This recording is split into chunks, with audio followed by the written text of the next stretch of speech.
Good morning. Holy buckets. You did well through all of that, lover. Yeah, I'm reading a Martha Beck book, I don't know, Steering by Starlight, and she's got all these recommendations to, come from a place of peace, and when things aren't working out, just stay calm and stay centered.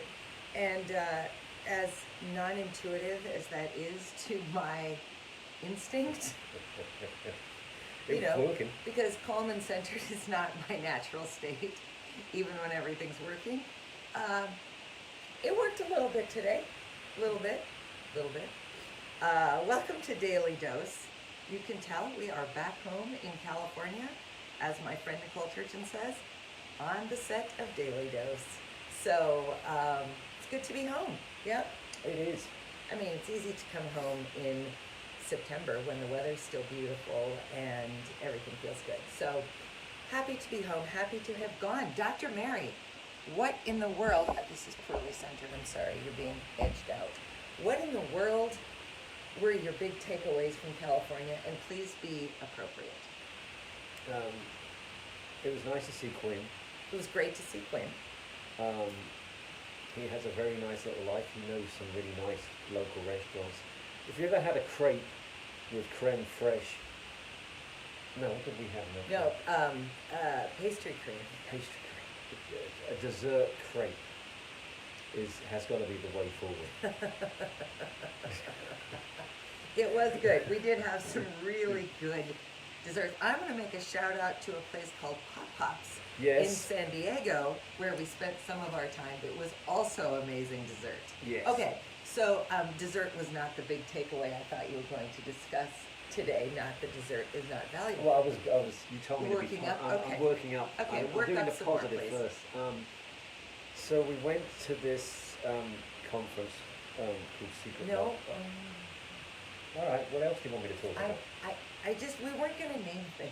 Okay, well, Okay, now Dr. Mary's in a mood with me because we did not discuss this before we went on. So, here's what I'm going to say.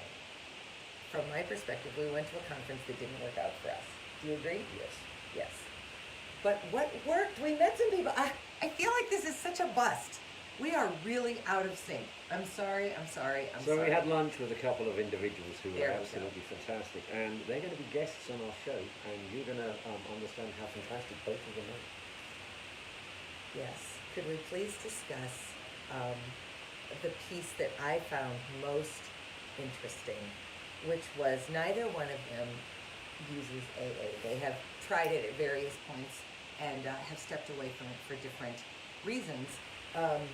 But they talked about one thing in particular that I found really interesting, which is, I'm going to say this and then you correct me if I'm wrong. AA is sort of an all or nothing model, correct? Yes. So we've talked in the past about this idea of relapsing or lapsing, that a lapse could be you accidentally get an alcoholic beverage instead of a non-alcoholic, and you have a drink, and maybe you drink the whole thing before you realize there was alcohol in it.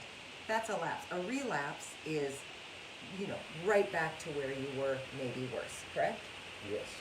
So either way, according to your understanding, at least of AA, which I think is the understanding of AA, let's say that, here's my question for you to discuss. Let's say that you and I had gone somewhere and you had ordered a virgin pina colada, which you're quite fond of, I do like the old virgin pina and colada. you got an alcoholic version of the pina colada, and you drank it. What do you think you would need to do at your next AA meeting? I would have to tell the truth and see what they say. But what do you think would happen? I probably would be given a 24-hour chip, and I may have to start my continued sobriety all over again. Okay. So I have never questioned that. Because, Maz and I talk a lot about this idea that what we know is AA. I mean, Maz certainly knows it. I don't know it except through Maz. But that has been our one sobriety rehab experience. Yes? Well, yeah. Yes. So what AA says is what we know. Okay, so these two men Adi and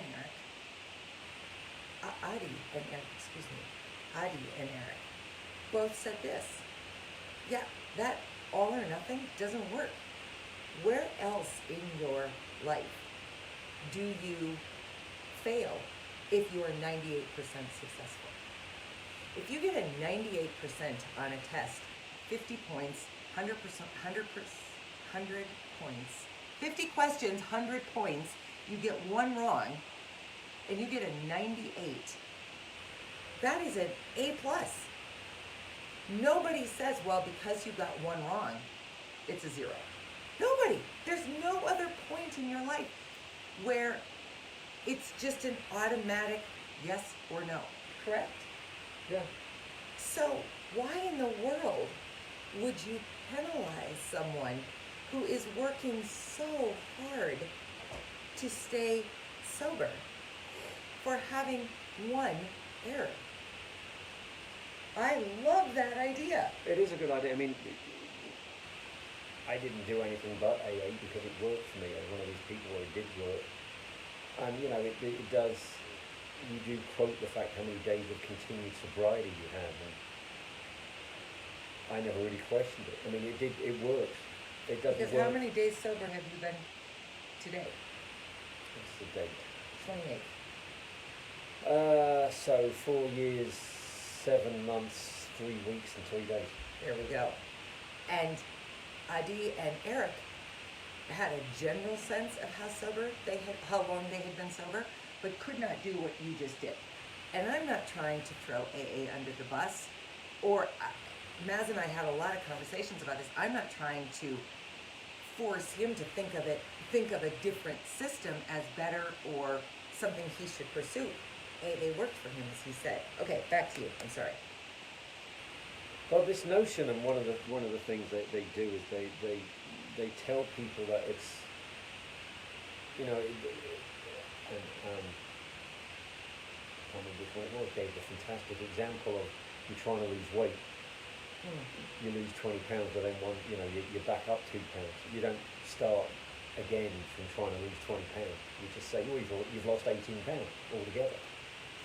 Well, which actually makes a lot of sense. Yeah, I mean, it's sort of that notion of celebrate the continuing wins, acknowledge the failure, if you want to think of it that way. I don't think they would think of it that way, but acknowledge it as a failure if that's comfortable for you.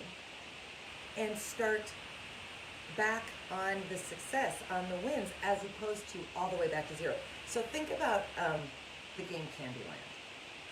You know, Candyland has the little path, and at the very top is that coveted card with the kind of Neapolitan ice cream bar. And if you pull that card, even if you're on the first square, which I think might be red, you get to go all the way to the top, which is amazing because you've done none of the hard work to get there. But the reverse is, if you're at that point and you pull the bottom candy card, which I don't remember what that is, you're here, you have to go all the way back to the beginning, and it does not recognize any of the journey that you have taken. So why in the world would we penalize someone and wipe out the success of the journey by saying to them, well, you were here, which is admirable, good for you, but you had a mistake and now you're here. I cannot shake that idea. I mean, the original idea for AA was for chronic alcoholics, and there's a different variety of alcohol. I mean, I am an alcoholic. I'm just lucky that I don't have cravings, and many alcoholics do. So the way AA, if it works for AA and you have to be that stringent, then it will work for you. But the price is you do have to be on your guard every day. You know, it doesn't work for everyone. There are alternative systems for AA. I'm not saying that AA is the only one that works. It's the only one I've encountered because it did work for me, like I said. But I wonder. But the idea of that was actually quite shocking to hear it, and I sat there and I thought, that actually is a fantastic idea. Yeah, I asked you this as we were reflecting on it later last week. This notion that AA appears to me to be really fear based. A fear of going back, and and you know, we have talked a lot about, and guests with us have talked a lot about this notion that people often will say, well, can't you just have one? Just try it, see what happens. Um, and your answer, and rightfully so, your answer is always from a place of fear, of the idea of maybe I could, but what if I couldn't? And I'm not saying I think that's a bad idea at all. I would be afraid to have you try alcohol too. Yeah. Well, So well. so I'm not judging that, but AA really operates from a place, I think, of fear and shame. Because how bad would you feel to have to go back to these groups of people who you have so much regard for and who you've created this safe community with? How bad would you feel to go back and say, I gotta start over? Well, I've seen it happen. I know you have. You talk about that a lot. I mean, it's not easy, but these people still keep coming back because they want to be sober. I wonder, and I don't think there would be a way to discuss this. I loved the other day when you said something about the second A of AA makes it virtually impossible to track people. Yeah. So I wonder how many people slip up and just say, I'm not going back. The shame of acknowledging that I slipped up is too great. And that's, and not to be coy, but that's almost impossible to tell, again, because Yeah. there's no records. Right.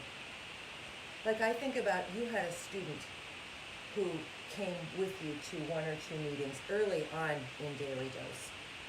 And you've not seen him since, you've not heard from him since. Well, Hopefully, I heard from him oh, once, right? Yeah.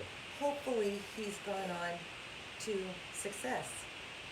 But boy, if he slipped up after going to AA a time or two, and his shame was so great that he thought, I can't go back with Dr. Maz because I'll disappoint him. I can't go back to this group. I'm just not going to try.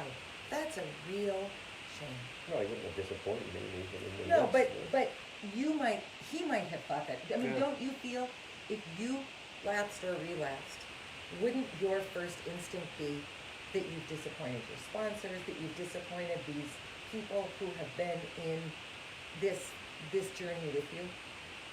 I would, and I think, knowing my two sponsors, they would have been incredibly sympathetic, and they would have helped out every way they could. But, Yeah. There's a lot of but shame around alcoholism. there is still that support. Well, the alcoholism as well is it ruins not only your lives but Annie's. So it's kind of considered the enemy Yeah. that needs to be defeated at all costs, and it is a costly thing. And I'm sure there are many people who can't go back after they fall down. Yeah. Well, sometimes even with all those adages of fall down 7 times, get up 8. People do reach their limit, unfortunately. Yeah, I don't know. It was a really interesting lunch. I'm connecting with one of these men later this month, and hopefully we'll get them both scheduled to be guests with us because they're doing really incredibly interesting work in the recovery sphere that is, recovery realm, that is totally different than what we're doing and very, very different than an organized program like AA. But just really interesting. We think you will enjoy them. So I'm sorry that I reacted. We need to have a little conversation before we go on, Dr. Mary. I thought we had discussed that. So thanks for watching. We'll see you Thursday. So you might remember earlier this year, a man named Mike Mattis was going to join us, and at the very last minute had to cancel. He is rescheduled for Thursday. His story is really amazing. So tune Yes, it in is. at 8:30 on Thursday when we're joined by Dr. Mike Mattis, and we'll see you then. See you then. Bye. Bye.